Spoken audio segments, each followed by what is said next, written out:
Bonjour tout le monde et merci beaucoup d'être là cet après-midi avec nous pour discuter d'un sujet qui nous tient à cœur à tous, la donnée.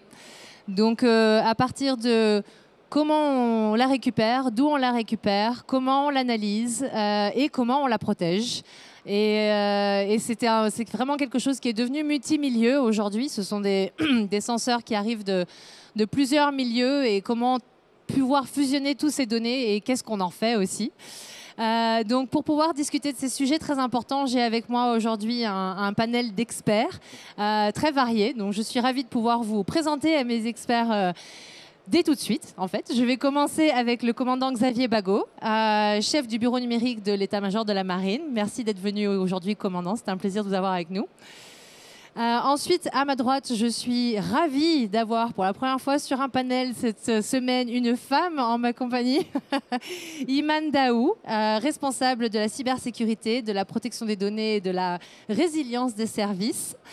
Et ensuite, évidemment, last but not least, Clément Gallic, qui est le directeur général de Unseen Labs, une petite PME qui était une start-up il n'y a pas si longtemps et on vous voit monter très vite. Donc, nous sommes tous ravis de vous avoir ici avec nous pour partager ces informations aujourd'hui. Donc, sans plus attendre, j'aimerais commencer la discussion par vous, commandant Bagot. Si vous pouviez, puisque vous étiez justement commandant de la frégate Lorraine dans un quartier assez compliqué en ce moment sur notre globe, pourriez-vous nous expliquer un petit peu quels sont les enjeux de cette donnée et à quoi elle vous sert au niveau opérationnel? Merci Alix.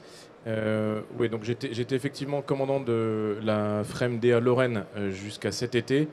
Et à ce titre, j'ai donc participé à des opérations assez variées dans le Pacifique Nord-Ouest il y a un peu plus d'un an, et puis plus récemment en mer Rouge le printemps dernier, voilà, dans le contexte de crise de la mer Rouge que l'on connaît. Et ces expériences opérationnelles m'ont fait prendre conscience à quel point la donnée était absolument vitale aujourd'hui pour l'efficacité opérationnelle de nos marines. Voilà. On a, dans les marines occidentales, on a des bateaux absolument remarquables, et ce salon l'illustre de façon tout à fait notable, mais on n'en a pas beaucoup. Et donc chaque bateau, chaque unité, chaque avion, chaque sous-marin, on doit en tirer le meilleur. Et une façon d'en tirer le meilleur, c'est d'utiliser la donnée le plus possible. Jusqu'à il n'y a pas si longtemps, la donnée était en silo, utilisée de façon un peu isolée. Qui nous permettait de remplir nos missions, mais on voit bien qu'aujourd'hui, le flux de données qui est produit par les capteurs de chaque porteur, mais aussi les capteurs satellites, d'autres senseurs, doivent être croisés si on veut obtenir cette efficacité, cette supériorité opérationnelle. Voilà, donc, pour la Marine nationale, comme pour toutes les marines occidentales aujourd'hui, mais toutes les marines tout court, on a développé une stratégie numérique donc, qui repose sur 3 piliers. Un pilier sur la donnée, évidemment, comment est-ce qu'on arrive à capter, utiliser la donnée de la meilleure façon possible, à la fois sur le théâtre et puis en reachback, sur la métropole. Donc c'est le premier pilier, la donnée, comment on la capitalise, comment on la stocke, comment on la fait circuler. Le deuxième pilier qui est son corollaire, c'est la connectivité. Évidemment, en mer, le bateau, pour pouvoir communiquer avec le reste de la force navale et avec la Terre, il faut une bonne connectivité. Ça passe par des satellites basse orbite, ça passe par des radios très haut débit et tous les moyens disponibles pour assurer cette connectivité. Et puis troisième pilier, c'est la sécurité. Voilà. Évidemment, on s'appuie sur des technologies du privé, du civil, le cloud, etc. Simplement, il faut rajouter la couche de sécurité propre aux opérations maritimes, aux opérations tout court. Et donc voilà, donc on a ces 3 piliers-là, la donnée, la connectivité et la sécurité. Voilà en 2 minutes ce que je peux vous dire en introduction sur le sujet. Très bien, merci beaucoup. On reviendra sur beaucoup de ces points.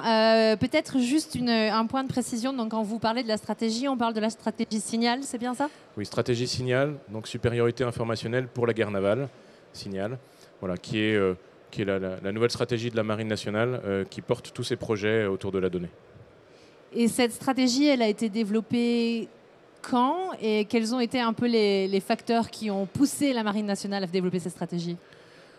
Alors elle a été développée à partir de la fin 2023, et donc là ça fait à peu près un peu plus d'1 an maintenant qu'on la déploie et qu'on la fait monter en maturité. Alors pas tout seul évidemment, hein, avec tous nos partenaires industriels, DGA, voilà. Mais ce qui a été un peu précurseur de tout ça, c'est un centre qu'on a créé à Toulon, centre de service de la donnée et de l'intelligence artificielle, pour justement commencer à développer les premiers cas d'usage. Avoir une architecture et puis des data scientists qui développent des algorithmes d'intelligence artificielle qu'on a posés dessus. Et ça, on l'a déployé sur un premier bateau l'année dernière, la Frame Provence, en opération. Et donc, on a pu voir le bénéfice et toute la plus-value qu'on en tirait en opération. Voilà. Il y a des choses qui nous prenaient jusqu'alors plusieurs mois, comme exploitation de données avec des experts à terre, etc. Et là, avec des outils d'intelligence artificielle posés directement sur le bateau, on a pu, en opération en mer Rouge, analyser des situations tactiques en quelques heures. Voilà. Donc on a vraiment vu un changement de paradigme incroyable. Et donc ça nous pousse à continuer et aller dans cette dynamique et cette direction-là. Et si je me rappelle bien, le centre dont vous parlez à Toulon, c'est comme une énorme librairie en fait, de toutes les informations que vous récupérez à la marine. C'est ça, hein?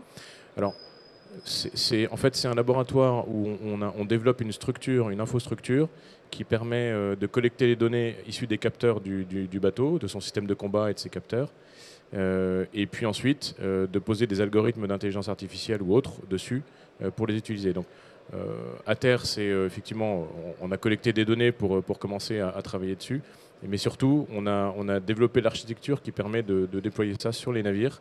Voilà. Et là, dans le groupe aéronaval qui partira prochainement, il y aura plusieurs bateaux équipés, et donc on va voir comment on arrive à travailler avec plusieurs bateaux équipés après l'avoir fait sur un seul. Équipé de cet algorithme. Alors de ces algorithmes et de cette architecture de data centrée sur les bateaux. Très bien, merci. Je vous laisse respirer un petit peu, je reviendrai vers vous dans un instant, vous en faites pas. J'aimerais passer à vous, Clément, justement, puisque le commandant nous disait que justement maintenant c'est plus juste une question de données, de capteurs qui sont sur les navires et de partager entre les navires, mais on partage vraiment en multimilieu. Donc on parle vraiment de ce qui se passe au fond de la mer, des capteurs qui sont au fond de la mer, des capteurs sur les navires, des capteurs sur les avions et des satellites. Donc est-ce que vous pourriez nous expliquer déjà pour commencer un peu ce que fait Unseen Labs et how do you fit? Comment vous êtes dans tout ça? Alors oui, déjà merci de donner la parole. Nous, on est un opérateur satellite, c'est-à-dire qu'on possède nos propres satellites en orbite. On a 15 aujourd'hui, on aura une 20aine l'année prochaine. Et on observe la Terre dans le monde de la radiofréquence. C'est-à-dire que nos satellites sont des antennes qu'on déploie dans l'espace.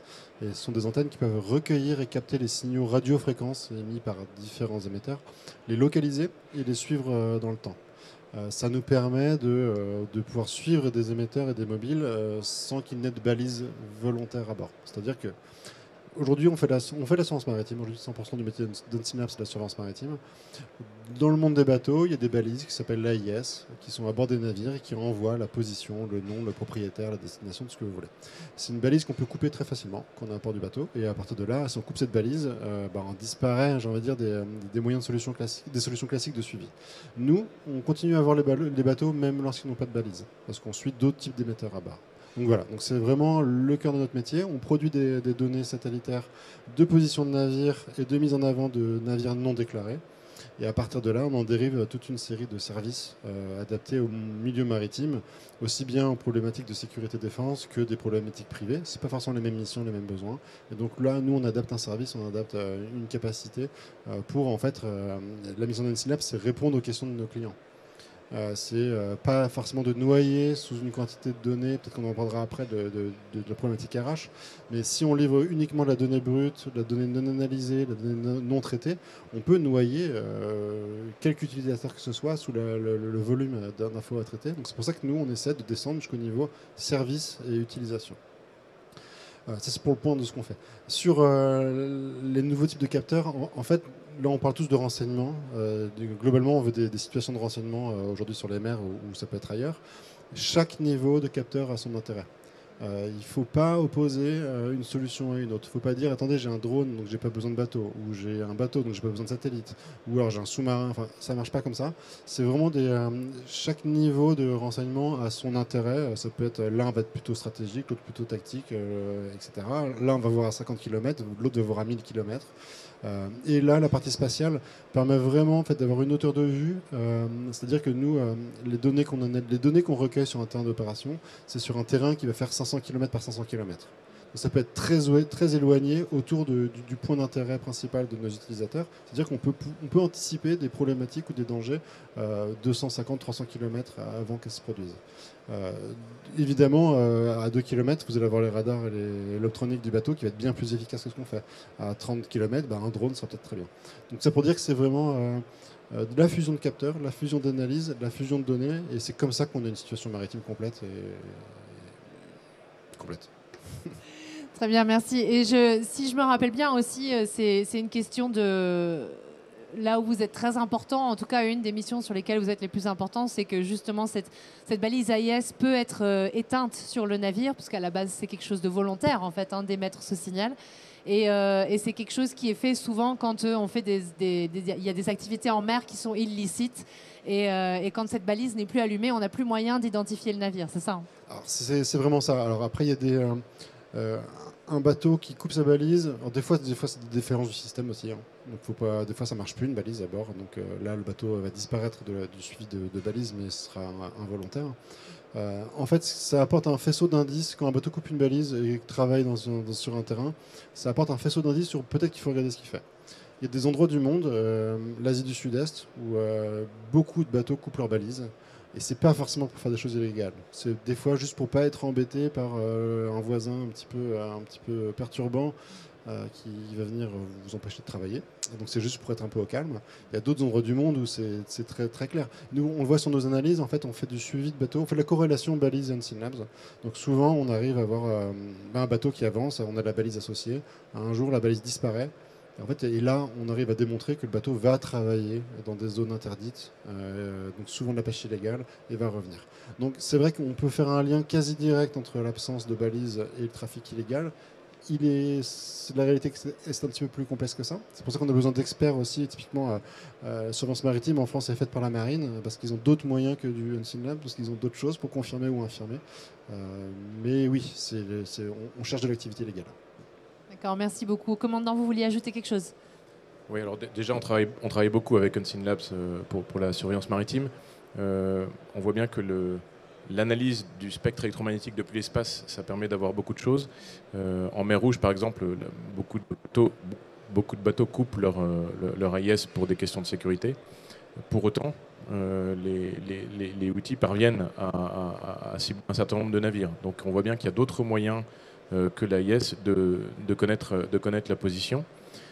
Et pour nous, bâtiments de guerre, c'est quelque chose qui est particulièrement vital. C'est-à-dire que notre hygiène électromagnétique, elle est importante. C'est-à-dire que si on est capable, sur les bateaux qu'on recherche, d'utiliser d'autres moyens, peut-être que nous aussi, on peut commettre des indiscrétions. Et donc c'est quelque chose qu'on a en tête. Donc la data nous invite, et l'utilisation des algorithmes d'intelligence artificielle, à partager la donnée, donc à avoir beaucoup de connectivité, mais il faut la maîtriser très finement pour ne pas commettre les indiscrétions qui dévoileraient notre position ou nos intentions à l'adversaire. Justement, j'allais en venir pour ensuite pouvoir faire la transition sur tout ce qui est protection de ces données et tout ça. Qu'est-ce que ça veut dire justement de l'utiliser de manière fine pour pouvoir ne pas commettre d'indiscrétion? Ça ressemble à quoi?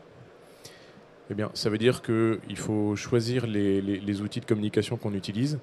Parfois, ce seront des communications par satellite, parfois par radio. Parfois, on va ne rien émettre du tout. On va vouloir être parfaitement discret. C'est s'assurer que même si on n'utilise pas une communication par satellite, il n'y a pas une balise qui émet une fréquence qui peut être interceptée par un adversaire via un satellite, etc.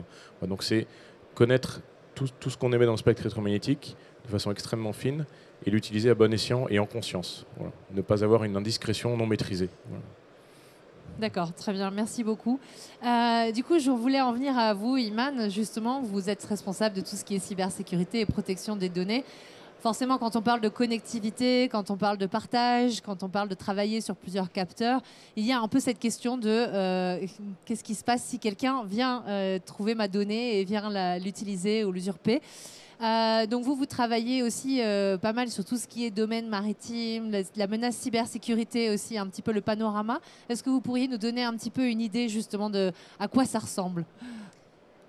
Bien sûr. Alors avant ça, peut-être sur cette question de la donnée, si toutefois elle était interceptée ou qu'est-ce qu'on en fait, ça je pense que c'est quelque chose de très important d'intégrer dès le départ, et c'est ce qu'on nous apprend dans les principes de cybersécurité, c'est-à-dire de faire une analyse de risque. Et si ce risque-là est figure dans cette analyse de risque, il faut d'emblée prévoir des plans de mitigation dans le cas de figure où ce risque viendrait à se matérialiser. Donc il faut avoir des contingency plans prévus au préalable pour pouvoir justement réagir si le risque venait à exploiter une vulnérabilité, quelle qu'elle soit. Alors ceci d'une part. D'autre part, sur le panorama de la menace, évidemment, il est fluctuant et il change très rapidement dans un monde où notamment l'intelligence artificielle est là et qu'elle accélère cette course. Je peux tout de même vous inviter peut-être à regarder un rapport qui a été publié notamment par le MCERT, qui est très intéressant et dans lequel on voit qu'en 2023, il y a eu plus de 600 incidents répertoriés, des incidents de cybersécurité sur des infrastructures maritimes. Et on peut également y lire qu'il y a eu une recrudescence de tout ce qui était un petit peu activisme, des actions malveillantes qui ont été perpétrées parce que motivées notamment par des croyances qui elles-mêmes sont nourries par une situation géopolitique qu'on connaît tous et le conflit qui affronte la Russie et le conflit russo-ukrainien y est pour quelque chose. Donc il y a eu pas mal d'activisme en ce sens avec une augmentation des attaques DDoS. Par ailleurs, aussi une augmentation des ransomware. On peut constater qu'il y a eu un doublement des attaques par ransomware sur les infrastructures maritimes, ce qui est quand même assez conséquent. Et des actions aussi de sabotage, de cyberespionnage. Et donc tout à l'heure, commandant, vous parliez de discrétion ou d'indiscrétion. Celles-ci peuvent également être captées et exploitées à des fins de sabotage. Voilà. Merci beaucoup, merci Iman. Et du coup, je voulais en venir justement, vous parler de risk assessment. Je voulais savoir du côté de Unseen Labs, quand vous traitez autant de données et tout ça, comment c'est pris en compte cette analyse de risque et cette... je veux dire, la cybersécurité, c'est difficile d'être toujours à l'avance des threats. Du mal à switcher du français à l'anglais, c'est compliqué. Mais vous voyez ce que je veux dire en fait. Oui, complètement. En fait, nous, dans le monde de la donnée, du service de données spatiales, la cybersécurité, ça va arriver. Enfin, c'est un paramètre de plus qu'il faut prendre, c'est la réalité. Les serveurs se font attaquer tous les jours pour des raisons vraiment malveillantes ou juste pour tester ou juste pour s'amuser. Enfin, c'est en permanence. Donc en fait, c'est le courant de notre travail. Et un service spatial, nous typiquement, dès le premier jour, dès la création du système, enfin, dès l'imagination du système, la partie protection des liens montants, descendants, récupération des données, stockage des données et dissémination des données a été travaillée. C'est aussi important que d'avoir un satellite qui marche en orbite. Nous, on utilise des satellites pour avoir de nos données, mais on vend de la donnée. Donc avoir un super satellite, c'est génial, mais si derrière vous n'avez pas toute l'infrastructure qui vous permet de traiter la donnée, la sécuriser et mettre tout le monde en confiance, ça ne sert à rien. Donc en fait, nous, typiquement, les données sont hébergées pas chez Amazon, voilà, pour faire simple. Les liens de nos serveurs jusqu'au satellite sont entièrement chiffrés. Au niveau de l'état de l'art, de ce qu'on peut avoir au niveau privé, on reste une société privée, donc on fait le maximum qu'on sait faire en termes de privé. On a aussi, il y a des choses, simplement une segmentation chacun sait ce qu'il a à savoir dans l'entreprise. et même nos clients. C'est-à-dire que quand on travaille pour une mission pour un pays, on ne leur dit pas qu'on travaille pour le voisin ou on ne leur dit pas qu'on travaille pour un autre pays qui n'a rien à voir avec eux, mais il y a une vraie segmentation de toutes les activités chez nous. Tout ça, je précise, hein, c'est contrôlé par l'État français. C'est-à-dire que tous nos exports de données sont contrôlés par la CIEMG, etc. Donc on ne vend pas n'importe quoi à n'importe qui. C'est une question qui peut arriver très vite et qui est tout à fait légitime. L'État français, c'est exactement ce qu'on fait. Mais oui, donc c'est des liens. Après, c'est de l'IT classique. En fait, nous, on considère notre réseau satellitaire, la gestion de la donnée, la dissémination de la donnée, comme un très gros réseau IT. On est en 2024, il n'y a plus de raison de le faire différemment. Il y a du déport de calcul un peu où ça va pour le mieux. Il y a du stockage de données dans les zones sûres et sensibles. Et après, c'est presque du bon sens. Il y a une bonne part de bon sens. Après, ce que disait le commandant, c'est aussi pour que le bâtiment sur le théâtre recueille la donnée. Là, il y a un besoin d'être furtif, d'être discret. Ça, nous, on ne sait pas le faire. Donc c'est typiquement la donnée qu'on livre, c'est les forces et la marine qui, eux, sauront mieux que nous la disséminer. Il y a aussi une position dans l'échiquier, c'est-à-dire qu'il ne faut pas avoir...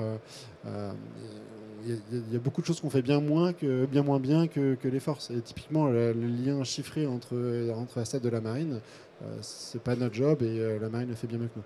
Donc il faut savoir où on s'arrête. Il faut savoir où on dépose la donnée, le service, et après, généralement, nos utilisateurs savent poursuivre. Je ne suis pas très inquiet pour eux. Oui, très clair. Et avant de passer plus dans les détails de ce qui se passe au niveau de la marine, je voulais te demander, est-ce que justement Iman a mentionné le MCERT qui produit des rapports, qui donne un panorama de la menace. Est-ce que vous utilisez également ces outils? Est-ce que vous avez votre propre analyse du panorama de la menace aussi un petit peu ou pas trop? Alors, en France, en tant qu'entreprise privée, on est très accompagné par différents services, de la DGSI ou d'autres par exemple, qui font de la protection en fait, économique. Et ça fait partie des missions. Il y a d'autres services qui le font. Il y a l'ANSSI. En France, on a beaucoup d'administrations qui sont... enfin, beaucoup, pas tant que ça. Mais on a quelques-unes qui sont très bonnes dans le domaine, qui sont de très bons conseils. Donc ces gens-là, en fait, on les rencontre très régulièrement. Ils nous mettent à jour sur les nouvelles menaces, les nouveaux algorithmes, est-ce qu'ils sont sûrs, ils ne sont pas sûrs, etc. Encore une fois, nous, on n'est pas une boîte de cyber. On est une boîte qui applique la cyber. Donc on comprend plutôt bien la cyber, etc. Mais ce n'est pas nous qui allons développer la cyber de demain. On sait travailler avec des partenaires privés qui ont des briques intéressantes. On sait écouter ce que disent les partenaires publics. Mais tout ça, c'est un vrai écosystème qui tourne plutôt bien en France. Et on a un pôle cyber, qu'il soit privé ou public, quand même, qui est très structuré et qui est plutôt rassurant pour la France par rapport à d'autres pays. Juste une dernière question à ce sujet. Je sais que vous travaillez aussi avec des clients étrangers. Ça se passe comment de ce côté-là avec les clients étrangers? Chacun a un peu ses façons de faire, des différents systèmes, des protections? En fait, c'est là où ça sort de chez nous. Nous, tout est parfaitement sécurisé tant qu'on a la main sur les données. Après, nous, c'est de la donnée qu'on sait livrer sur Internet, donc chiffrer de manière propre un lien Internet, le déposer sur un serveur sécurisé. Voilà, on parle quand même des États ou des sociétés privées aussi, hein, qui ont largement les moyens de mettre en place des solutions cyber robustes. Donc, c'est de la donnée légère, c'est de la donnée, voilà, une fois que les fichiers sont partis ou que les analyses sont parties, elles sont stockées chez eux en sécurité et puis ça suffit. Voilà. Une fois que c'est entre leurs mains, c'est leur problème. Oui, et encore une fois, désolé, après je vous en parle. Et encore une fois que c'est entre leurs mains, ils ont quand même une responsabilité. C'est-à-dire que quand on exporte de la donnée côté France, ces gens-là s'engagent à eux-mêmes ne pas la réexporter, ne pas la diffuser. Et ça fait partie du choix, l'autorisation de la licence, enfin l'autorisation de travailler avec eux par l'État français. Ces gens sont responsables et travaillent bien, il n'y a pas de problème. Si ces gens ont un doute, on n'aura pas le droit de travailler avec eux. Absolument. Iman, vous vouliez ajouter quelque chose? Oui, je voulais ajouter que heureusement, il existe des frameworks internationaux et qui sont déployés par la plupart des entreprises qui ont ce souci de l'hygiène cyber. Je pense à la norme ISO 27001 ou au NIST Cyber Security Framework qui vont permettre quelque part d'avoir un management de son système d'information qui permettent justement aux partenaires ou à à l'écosystème ou à toute la chaîne de valeur d'avoir des pratiques qui permettent de travailler ensemble conjointement. Donc c'est aussi important lorsqu'on fait appel à des sociétés, admettons comme la vôtre, d'avoir des clauses d'audit et des clauses de sécurité au préalable qu'on demande. Et en revoyant ou plutôt lorsqu'on va contractualiser avec elles et qu'on leur demandera, bon, votre contrat veut que vous ayez telle et telle mesure de sécurité implémentée, est-ce que c'est fait, oui ou non? Et derrière, nous, de pouvoir mesurer si elles le sont de manière effective ou pas, s'il y a un gap, etc. Mais simplement pour dire qu'il existe des choses qui permettent de standardiser l'approche à la cybersécurité et d'avoir un écosystème assez sécurisé. Et on parlera peut-être de réglementation un peu plus tard, où je vous dirai aussi ce qui se fait en ce sens. Oui, tout à fait, parce que de mes souvenirs, justement, dans mon bref passage dans le monde du maritime, je sais qu'il y a aussi eu, il y a vraiment cette notion de... Moi, je fais attention à ce que je fais dans le cyber, mais si un de mes sous-traitants met la clé là où il ne faut pas, ou bien lui-même a un sous-traitant qui ne fait pas ce qu'il faut, ben, mon travail, au final, est presque inutile, en fait. Exactement. Pardon. Oui, aujourd'hui, c'est un risque qui est peut-être un des plus importants, c'est la gestion de ces sous-traitants, le TPRM ou le Third Party Risk Management. Pareil, c'est une question de gestion du risque, maîtrise du risque, donc maîtrise de son environnement. Et il est essentiel de savoir comment est-ce que le système est sécurisé, le service fourni est sécurisé, l'hygiène, et peut-être que vous saurez en parler mieux que moi s'agissant de vos fournisseurs, notamment pour le naval de défense. C'est-à-dire que nous, on peut être au carré sur ce qui doit être fait à l'état de l'art, mais en revanche, si un fournisseur est défaillant, et peut-être qu'il sera défaillant à un moment ultérieur, qu'au moment où on effectuera cette analyse de risque, eh bien, qu'est-ce qu'on fait, comment on réagit, comment on va faire procéder au containment de l'incident s'il venait à se matérialiser. Donc oui, la chaîne d'approvisionnement est un des maillons faibles dont il faut vraiment avoir conscience d'une part, et ensuite déployer et mettre en place des mécanismes pour justement contenir ce risque-là. Absolument, merci beaucoup Iman. On reviendra effectivement sur tout ce qui est réglementation. Mais je voulais vous donner une chance, commandant. Ensuite, vous parlez justement que dans la stratégie signal, un des piliers, c'est la sécurité. Donc, sur la base de tout, enfin, je veux dire, maintenant, les navires sont extrêmement connectés. Ils sont connectés entre eux. Ils sont connectés à ce qui se passe aussi sur Terre. Donc, comment ça se passe, la cybersécurité au niveau marine? Alors, dans le pilier sécurité de la stratégie signal, il y a plusieurs enjeux. Le premier, c'est la sécurisation de nos flux. Donc avoir des liens sécurisés, des liens chiffrés, maîtriser ces flux.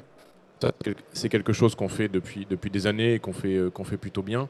Ce qu'on a traité ces dernières années, c'est également le maillon. On dit que la sécurité, c'est la force de la sécurité, est liée à son maillon le plus faible. Et donc, c'est aussi sécuriser les périodes de maintenance, s'assurer qu'un sous-traitant, un maintenancier qui vient à bord ne vient pas avec un équipement qui va potentiellement importer un code malveillant ou autre sur nos systèmes qui pourrait se déployer plus tard en opération. Donc ça, c'est quelque chose aussi qu'on a bien traité ces dernières années. Et le sujet sur lequel on travaille aujourd'hui, c'est du fait de la connectivité accrue liée à ces flux de données, c'est de protéger la donnée en elle-même. Voilà, donc c'est ce qu'on appelle la Data-Centric Security. Et donc là, qui sont des normes de l'OTAN, et dans lesquelles on investit beaucoup d'énergie pour rester interopérable avec nos alliés, parce que une chose, c'est d'être capable de travailler avec une force navale française, mais on sait bien qu'en opération, aujourd'hui, on n'est jamais seul, on est toujours avec des partenaires, des alliés, et donc il faut qu'on soit sur les mêmes standards de sécurité. Aujourd'hui, c'est cette sécurité portée par la donnée, et donc aujourd'hui, voilà, on travaille là-dessus pour se mettre à ces standards, de façon à être capable d'interopérer, d'interagir, d'échanger nos données avec nos partenaires en sécurité. Voilà. Avec le besoin d'en connaître, avec toutes les règles de sécurité qui vont avec. Voilà. Donc c'est là-dessus qu'on travaille. Voilà. Et puis évidemment, on se prépare aussi, comme tout le monde, au quantique et donc être capable d'avoir des algorithmes de chiffrement qui sont résistants à une attaque quantique, etc. Voilà, on est un peu plus prospectif, mais on le prend là aussi très en amont pour ne pas rater le train du quantique quand il arrivera. Absolument, et effectivement, vous m'avez devancé, j'allais y venir un peu plus tard sur le quantique, mais c'est vrai que c'est un réel souci. Qu'est-ce que, en fait, en quoi, si vous pouviez nous expliquer un petit peu en quoi c'est une menace d'autant plus, qui fait d'autant plus peur, le quantique, en fait, pour la cybersécurité? Oh. Bon, c'est à la fois une opportunité et un risque, hein, comme toute technologie. Donc, la capacité de calcul apportée par le quantique permettra de casser les codes de chiffrement, les clés de chiffrement qu'on utilise aujourd'hui pour chiffrer nos flux satellites, nos flux radio, etc. Donc il faut qu'on développe des algorithmes qui soient résistants à ces puissances de calcul. Voilà, donc c'est toujours le débat entre le glaive et le bouclier, c'est-à-dire que voilà, on a aujourd'hui un bouclier de chiffrement qui est efficace. Le glaive de la cryptanalyse permettra demain avec le quantique de casser ces chiffrements actuels. Et donc il faut qu'on développe des chiffrements qui soient résistants à ça. Voilà. C'est pour conserver une capacité d'avoir des flux sécurisés qui seront interceptés par l'adversaire potentiellement. Et donc il faut qu'on soit sûr qu'ils ne pourront pas le déchiffrer. Mais si mes souvenirs sont bons, le quantique, en tout cas tout ce qui est ordinateur quantique et tout ça, on en est encore relativement loin. Donc on parle quelque chose à l'horizon 5 à 10 ans, si je ne me trompe pas. Peut-être quelque chose qui peut inquiéter également à l'heure actuelle, c'est l'utilisation de l'intelligence artificielle, puisque c'est pareil sur les bâtiments de la marine. Je sais que c'est quelque chose qui, sur le système, qui est quelque chose qui est de plus en plus utilisé. Est-ce que ça a un impact également ? Alors, l'intelligence artificielle, on en utilise déjà un certain nombre de briques sur les bateaux, les avions, les sous-marins. Je vais prendre un exemple. Aujourd'hui, quand vous avez des capteurs d'imagerie infrarouge, d'imagerie sur un bateau, vous avez donc des opérateurs qui sont derrière et qui vont analyser ces images pour dire ça c'est un drone iranien, c'est un drone de telle ou telle nationalité. Ça peut prendre un petit peu de temps. Et l'idée, c'est d'avoir des outils, des algorithmes qui permettent d'accélérer cette boucle et cette boucle d'information pour décider plus vite. Voilà, c'est toujours la finalité. Et donc, on a aujourd'hui des algorithmes d'intelligence artificielle qu'on peut éduquer avec des bases de données de renseignements pour qu'on soit en mesure d'aider l'opérateur à décider plus vite. Voilà. Donc, c'est plutôt un outil aujourd'hui qu'on utilise et une opportunité. Mais de fait, les adversaires font la même chose. Donc il s'agit de ne pas être plus lent que l'adversaire. Et donc, il est absolument impératif d'investir dans ce type d'algorithme. Alors, c'est vrai pour le combat, évidemment, mais c'est vrai aussi pour la maintenance, faire de la maintenance prédictive, pour être capable, avec toutes les données des capteurs, des moteurs, de déceler une panne qui viendrait un peu plus tard et qu'on ne serait pas capable de voir sans ces outils. Donc, voilà, dans tous les panels de fonctionnement d'un bateau, on les utilise et on les développe. Et il me semble me souvenir également que l'IA peut être utilisée aussi pour détecter de potentielles attaques cyber, pour détecter de potentiels comportements un peu, des anomalies en fait dans le comportement des systèmes, c'est ça ? Alors, au niveau d'une situation tactique, oui, effectivement, l'intelligence artificielle permet, en croisant des données et des quantités de données qu'on n'est pas capable de traiter aujourd'hui à la main avec l'être humain, là aussi d'aller chercher des petites anomalies, des signaux faibles, sur un comportement de navire, sur tout un tas de signaux. Bon, là, ça rejoint le travail que fait Unseenlab depuis l'espace, en croisant des données de nature différente et d'aller chercher ces signaux faibles qui permettent d'avoir là aussi un coup d'avance pour décider plus vite et mieux que l'adversaire. Voilà. Merci beaucoup, merci commandant. Je reviendrai à vous un peu plus tard sur le futur également, mais je voulais demander justement à Clément si d'abord pour tout ce qui est quantique, tout ce qui est IA, comment ça se présente pour vous ? Alors, c'est deux excellents sujets et très importants. Le quantique, vous disiez justement, ce sera dans 5 ou 10 ans, mais c'est demain en fait. C'est-à-dire que si on prend un programme militaire, il y a très peu de programmes militaires qui font moins de 5 ans. Donc si en fait c'est pas pensé dès maintenant, soit avec des algorithmes qui en effet résistent au quantique, soit avec des algorithmes qu'on peut modifier dans le futur, la guerre est déjà perdue. Donc c'est pour ça que c'est aujourd'hui qu'il faut se poser la question et c'est aujourd'hui qu'il faut commencer à intégrer des briques. Nous, on a une petite brique post-quantique sur, je dirais pas laquelle, sur le lien de com, parce qu'on teste des choses aussi. On travaille avec des partenaires qui ont déjà ça et on se dit qu'un jour, en effet, et on n'est pas à l'abri d'une avancée majeure qui soit totalement inattendue d'un pays et qui soit pas chez nous. Donc il faut vraiment se méfier de ça. Le côté IA, oui, il y a beaucoup d'IA partout. Nous, on l'utilise, c'est vraiment un outil pour nous, l'IA.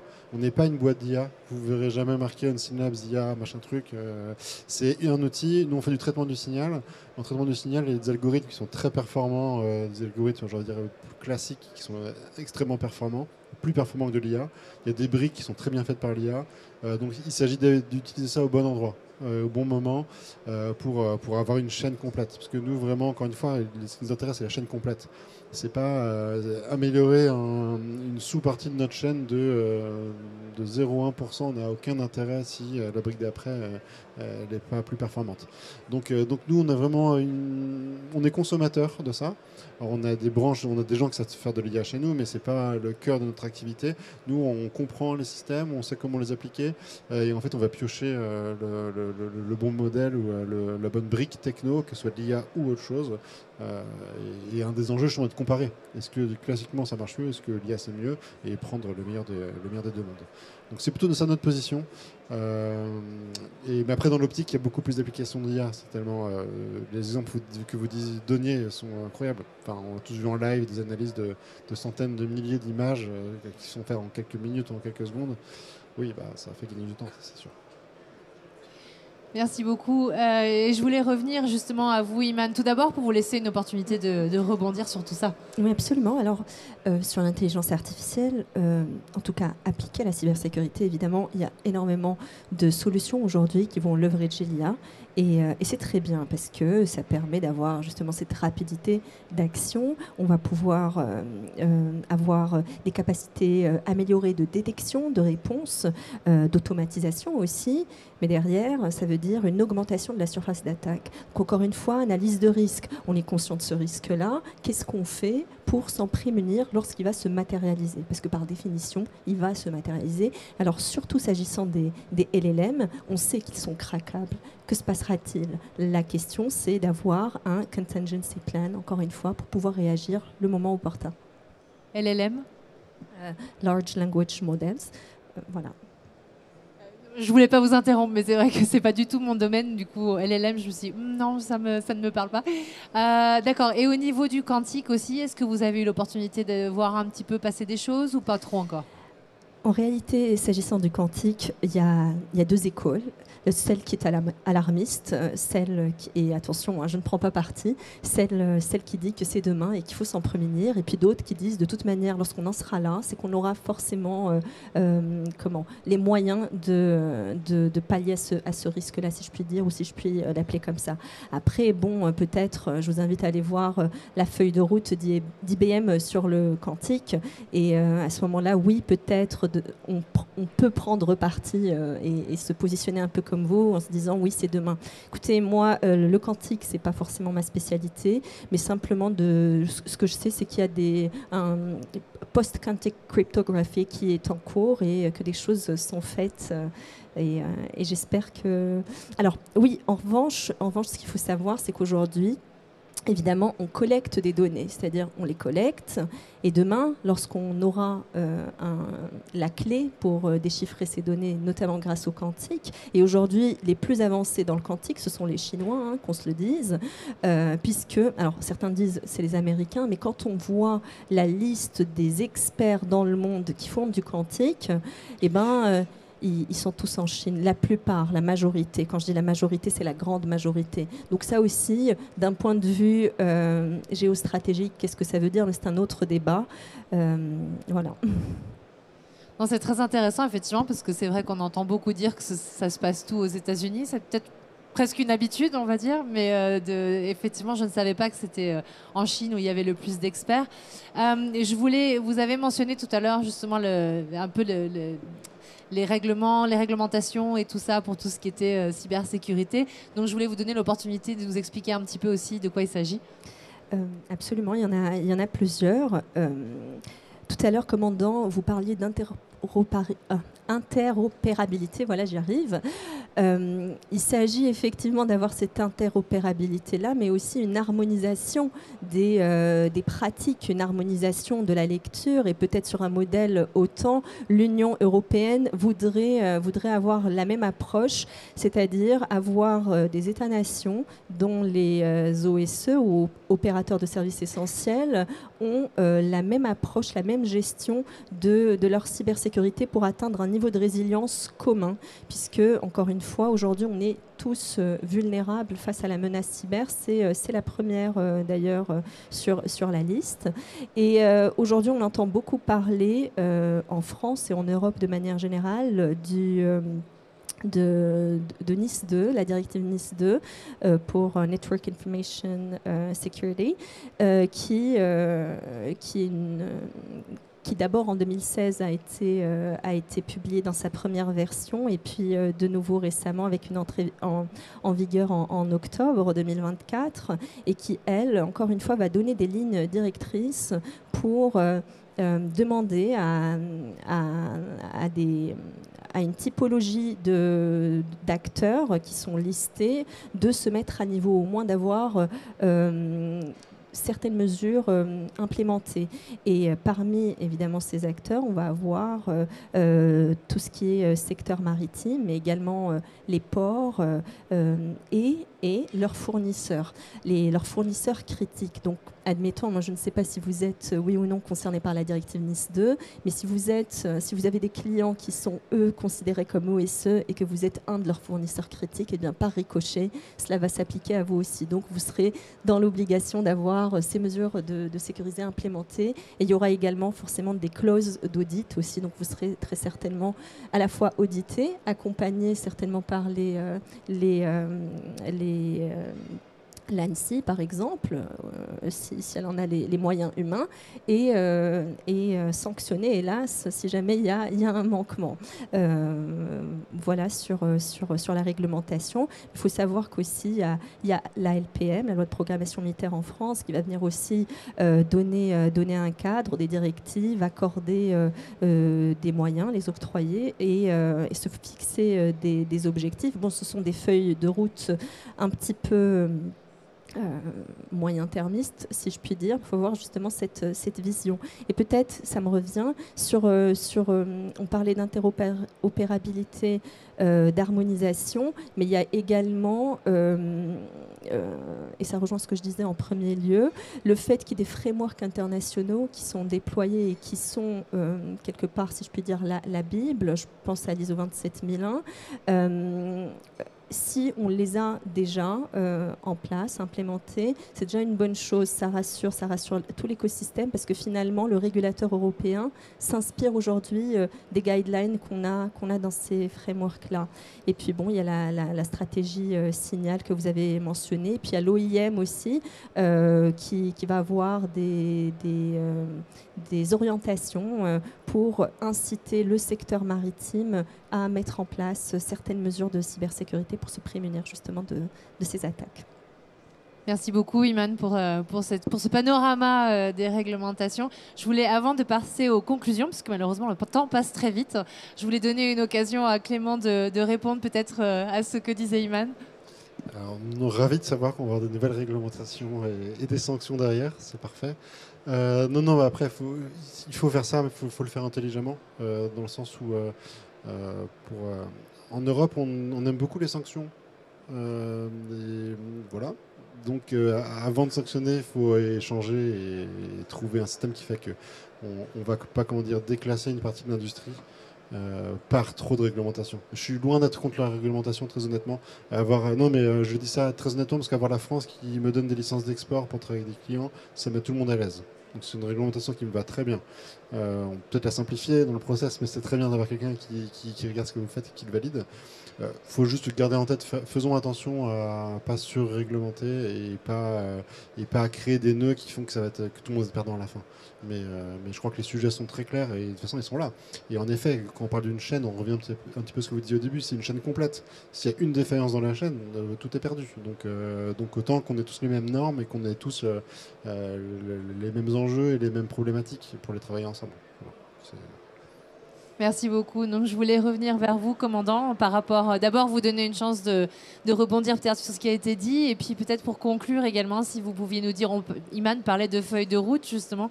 Qu'est-ce qu'on peut par rapport à la stratégie signal, à la donnée, au stockage, à la connectivité, à la sécurité, quels sont les prochains pas, les prochaines années, à quoi ça ressemblera?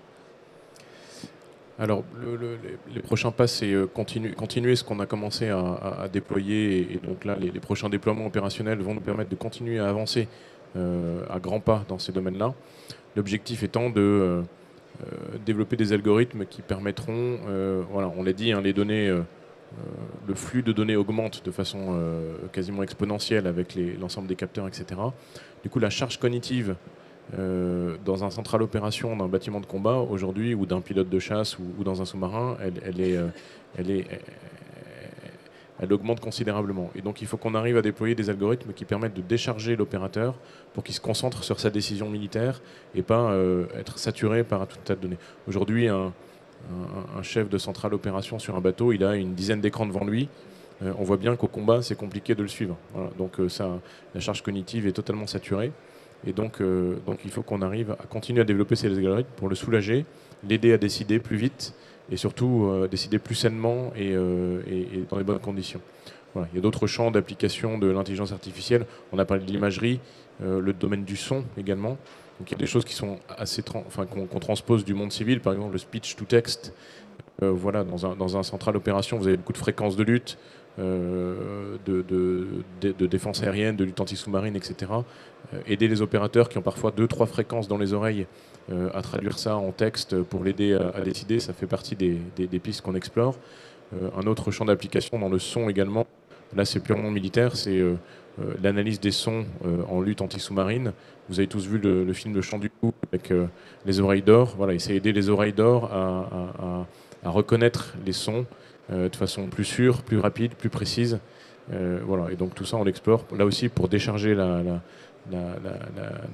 charge cognitive de l'opérateur et l'aider à prendre juste la décision militaire. Les théâtres d'opération sont de plus en plus durs.